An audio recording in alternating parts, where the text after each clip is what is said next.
Operation सिंदूर पर मुफ्त की सलाह दे रहा था वेस्ट जयशंकर ने जमकर रगड़ दिया।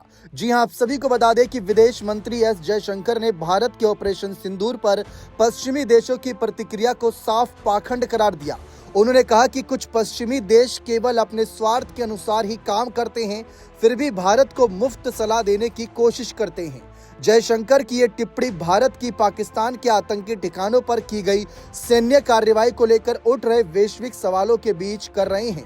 विदेश मंत्री डॉक्टर एस जयशंकर ने कहा कि भारत पाकिस्तान संबंध सामान्य नहीं रहे और ये एक अपवाद है। उन्होंने यह तक कहा कि दशकों तक पाकिस्तान में आतंकियों के ट्रेनिंग कैंप चलते रहे और इसमें राज्य व सेना का समर्थन रहा। डॉक्टर जयशंकर के मुताबिक पाकिस्तान ने आतंकवाद को बढ़ावा दिया और उसे सामान्य बनाने की कोशिश भी की, जिसका भारत ने लगातार कहीं ना कहीं विरोध किया। जयशंकर ने साथ ही कहा कि आज की दुनिया में कई पश्चिमी देश सिर्फ उसी जगह कार्रवाई करते हैं जहां उन्हें खुद को फायदा दिखे, लेकिन वही देश भारत को अंतर्राष्ट्रीय मामलों पर सलाह देने से नहीं हिचकते। ऑपरेशन सिंदूर के दौरान पश्चिमी प्रतिक्रियाओं का जिक्र करते हुए उन्होंने सवाल उठाया कि अगर इतनी चिंता है तो वह अपने ही इलाकों में फैली हिंसा पर क्यों नहीं गौर करते।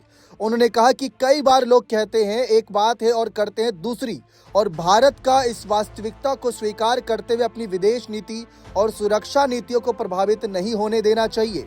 जयशंकर ने कहा कि आप अपने ही क्षेत्र को क्यों नहीं देखते और खुद से पूछते हैं कि वहां हिंसा का स्तर क्या है, आपने क्या रिस्क उठाए हैं और बाकी लोग आपके कार्यों को लेकर इतनी चिंता रखते हैं। विदेश मंत्री ने स्पष्ट किया कि भारत को बाहरी टिप्पणियों से विचलित नहीं होना चाहिए, बल्कि अपने निर्णयों पर दृढ़ता से आगे बढ़ना चाहिए। ऑपरेशन सिंदूर मई 2025 में पाकिस्तान और पाकिस्तान प्रशासित कश्मीर में आतंकवादी ढांचों के खिलाफ भारत की सटीक सैन्य कार्रवाई थी।